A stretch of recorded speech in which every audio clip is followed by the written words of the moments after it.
자, 1A를 푸는데 필요한 배경 지식.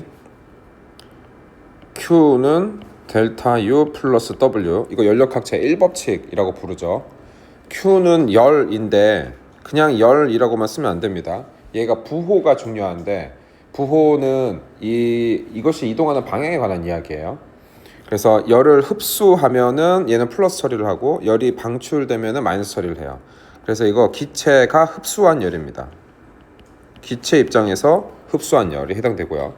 그다음에 델타 U라는 거는 U만 보면은 이거는 내부 에너지를 뜻하는데 델타가 변화량을 뜻하니까 얘는 우리말로 내부 에너지 변화량이에요. 에너지를 흡수를 해서 에너지가 많아지면 플러스 처리하면 되고 에너지가 방출돼서 빠져나가면 마이너스 처리를 하면 됩니다. 이게 흡수됐는지 방출됐는지를 또 쉽게 인지할 수 있는 지표가 뭐냐면 온도예요. 그래서 델타 T, 템퍼레처, 온도. 기체 온도가 증가했으면 이 녀석 내부 에너지 증가한 거고 기체 온도가 내려갔으면 에너지 방출한 거예요. 내부 에너지가 감소하는 거예요. 그 다음에 이 W는 워크, 일이죠. 이것도 그냥 일이라고만 쓰면 안 되고 기체가 한 일입니다. 기체가 한 일.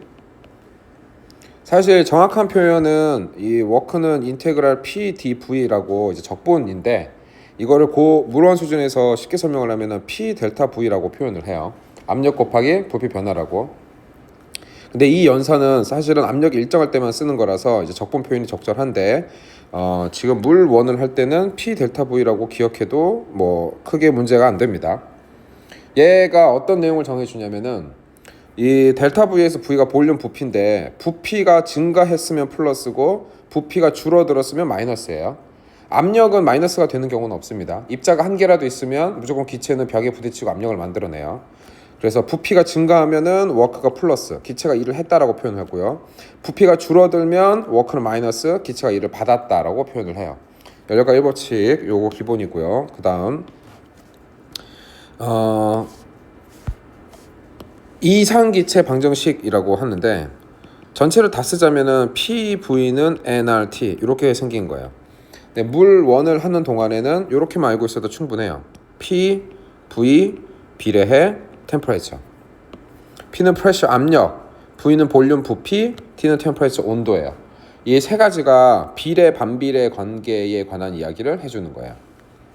예를 들어서 P가 일정한 상태면은 부피랑 온도는 비례해. 온도가 줄어들면 부피도 감소해. 이런 것들을 해결하는데 쓰는 겁니다. 자, 이제 1A의 상황을 보면은 처음에는 20ml로 같은 양이 들어있는 기체인데 하나는 뜨거운 물에 담그고 피스톤이 멈추면 눈금을 잊는다. 그 다음에 얼음물에 담그면은 눈금을 잊는다라고 되는데 두 가지 가장 큰 차이는 뭐냐면 우리가 이제 예측하게 되는 거는 나의 경우에는 뜨거운 거고 그 다음에 다의 경우에는 시원한 거니까 기체로 열이 들어갈 거고요. 그 다음에 여기선 기체에서 열이 빠져나오겠죠. 이 정도는 추론할 수가 있고 그래서 이 두 가지가 일단은 Q의 부호를 결정해 주는 겁니다. 나의 경우에는 Q를 기체가 열을 흡수했으니까 양수라고 표현을 하게 되고 안 써도 돼요. 다의 경우에는 기체 입장에서는 열이 빠져나갔으니까 Q를 음수라고 표현하게 되겠죠. 이런 질문을 해결할 수가 있고 그리고 또 부피를 보면은 나는 부피가 증가했고 다는 부피가 감소한 상황이 되는 겁니다. 자, 그러면 실험 나에 대해서 이 두 가지를 적용하는 거를 보여줄게요. 적용. 자, 무슨 얘기냐면 가에다가 Q는 델타 U 플러스 W를 적용하자라는 얘기는 이것들의 부호를 찾아내달라는 뜻이에요. PV 비례 T에는 증가했는지 감소했는지 화살표로 표현을 할게요. 가는 기체는 열을 흡수하게 됩니다. 플러스 부호를 갖게 되고요. 가가 아니라 나는 보다시피 부피가 증가했으니까 볼륨이 커졌어. 부피가 증가했다 표현을 쓰게 되고요. 부피가 증가했으면 워크의 부호는 뭘 쓰게 되죠? 플러스를 쓰게 되겠죠? 부피가 증가하면 W는 플러스. 그 다음에 나한테도 이걸 써줘 보면 Q는 델타 U 플러스 W PV 비례해 T. 나는 바깥이 얼음이 있고 온도가 낮으니까 열이 빠져나갈 거예요. 열이 빠져나가면 마이너스. 그 다음에 부피가 줄은 게 확인이 됐으니까 볼륨은 아래로. 부피가 줄었으면 워크의 부호는 마이너스.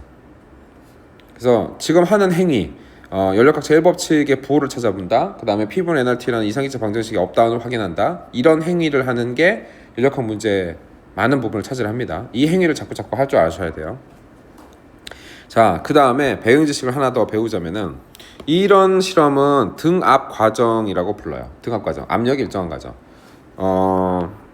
느낌 물리만 하자면은 사실 이런 생각을 하게 될 거야. 선생님, 여기다 열을 공급을 하면 여기 안에 들어있는 기체가 뜨거워지고, 기체가 뜨거워지면 입자의 속력이 빨라져서 얘를 쾅 세게 밀 거고, 기체 입장에서는 이 피스톤을 압력이 커져서 밀어내니까 올라간 거 아닙니까? 라고 생각을 하게 될 거야. 그런데 얘는 등압 과정으로 압력이 일정해요. 선생님, 압력이 일정한데 어떻게 밀어내는 거예요? 사실은 이런 겁니다. 이런 경우가 그러니까 본드칠을 하거나 못을 박지 않는 이상 고정되지 않은 피스톤은 그냥 다 자유로운 피스톤이라고 부르면 되고요. 자유로운 피스톤은 무엇을 개런티해 주냐면은 피스톤의 양쪽의 압력이 같다라는 것을 개런티를 해줘요. 왜 그러냐? 어느 한쪽이 조금이라도 압력이 증가를 하면은 오른쪽으로 밀어낼 거예요. 오른쪽으로 밀어내고 나면 밀어낸 녀석은 힘이 빠지고요. 오른쪽에 압축된 녀석은 아까보다 더 열심히 충돌을 합니다. 왜냐하면 공간이 좁아졌으니까. 그리고 양쪽의 압력이 같아지는 순간이 되면은 피스톤은 이제 더 이상 움직이지 않는 거예요. 그러니까 자유로운 피스톤은 기민하게 움직이면서 항상 양쪽의 압력이 같도록 해준다라는 이런 행위를 하게 되는 거야. 그런데 이 피스톤의 바깥쪽에는 항상 무엇이 있는 상태냐면 공기가 있고, 이 공기가 만드는 압력을 우리가 대기압이라고 해요. 대기압. 그래서 이 기체가 예를 들어서 대기압이 10이라고 가정합시다. 바깥쪽에서 누르는 힘이 대기압이 10이에요. 그 다음에 기체의 압력도 10이야. 그럼 피스톤이 안 움직여요. 근데 우리가 열을 공급해서 이 기체 압력이 11이 되면은 바로 밀어내겠죠. 바로 밀자마자 얘는 헤 하고 힘이 빠져서 다시 10이 되는 거예요. 부피는 커지고 다시 압력은 10이 되고, 열을 또 공급을 하면은 또 11이 됐다가 밀어내야지 라고 한 다음에 또 즉시 다시 압력이 10이 되는 거예요. 그래서 얘는 부피가 커지는 동안에 압력이 계속 일정하게 유지가 되는 겁니다. 누구랑? 바깥쪽이랑 압력이 똑같이 유지가 되는 거예요. 그래서 얘는 등압 과정에 해당이 돼요. 자, 중요한 내용이에요. 우리가 문제를 만나면은 어떻게 생긴 것들이 등압 과정이냐면, 그림으로 표현을 하면은 피스톤이 이렇게 돼 있고 그냥 여기가 오픈되어 있다라고 표현을 해. 오픈. 그래서 공기에 그냥 노출된 상황. 아니면 피스톤이 옆으로 누워 있어도 상관이 없어요. 그냥 오른쪽에 공기에 노출된 상황. 아니면 세로로 피스톤을 놓고 이 위에다가 추를 올려놨어. 이것도 대기압에다가 추가 누르는 압력을 추가하기만 하면 돼요. 얘네들 다 등압 과정이에요. 등압 과정. 압력이 일정한 과정. 뒤집어도 등압 과정이라고 할 수 있어요. 뒤집고 피스톤에다가 추를 매달았어. 이것도 등압 과정이에요. 자, 여기가 오픈된 상황이죠. 이렇게 오픈된 상황. 이런 것들은 전부 다 등압 과정이라고 푸는 겁니다.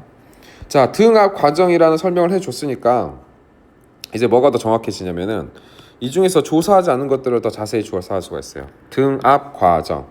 그러면 압력이 일정하다는 얘기네. 선생님이 일정하다라는 건 점을 찍을게요. 그냥 우리끼리 약속입니다. 일정하다라는 표현은 점을 찍을게요. 그러면 압력은 일정하고 부피가 증가했으면 온도가 증가해야 되겠죠. 온도가 증가하는 게 확실합니다. 오른쪽은 온도가 내려가는 게 확실하고요. 온도가 증가했으니 내부 에너지의 변화는 플러스라고 쓸 수 있고, 온도가 감소했으니 내부 에너지의 변화는 마이너스라고 쓸 수 있어요. 연력학 문제들 중에 다수가 결국에는 이거를 완성하면 다 해결돼요. 이걸 완성하면은 뭘 묻든 해결할 수 있는 편이에요. 그래서 처음에 공부할 때는 얘를 자꾸 하려고 하셔야 됩니다. 자, 인제 풀어보면은 기체 내부 에너지는 가에서가 나에서보다 작다. 내부 에너지가 커졌는지 작아졌는지는 온도를 보면 돼요. 가에서 나로 가는 과정은 지금 이거였죠. 온도가 증가했고요. 내부 에너지가 증가했어요. 가에서가 더 작은 거 맞아요. 나에서 기체가 흡수한 열은 기체가 한 일과 같다라고 돼 있는데, 자, 요걸 볼게요. 아니지, 이걸 보셔야 되죠. 아, 선생님 이거 위에다 분류를 잘못 썼구나. 요게 실험 나였고 요게 실험 다였구나. 자, 나에서 기체가 흡수한 열은 이 Q 얘기하는 겁니다. 이 Q가 기체가 한 일과 같냐라고 물어보고 있는데 Q랑 W랑 같지 않아요. 왜? Q는 델타 U랑 W랑 합쳐야 돼요. 그래서 옳게 고쳤으면은 이렇게 써야 되겠죠. 기체 한일광 플러스 델타 U 내부 에너지 변화량을 합쳐야 그게 흡수한 열량이 되는 겁니다. 니은은 그래서 틀렸고, 그 다음에 다해서 기체가 방출한 열은 기체 내부 에너지 변화량과 같다. Q가 방출한 열, 그 다음에 내부 에너지 변화량은 델타 U예요. 얘네들이 같지 않죠? 왜냐면 W가 존재하는 상황이 되는 거니까. 그래서 방출한 열이 알고 싶으면은 내부 에너지 변화량 요거 그리고 워크까지 합쳐줘야 돼요. 그래서 이것이 거짓이 되는 거죠.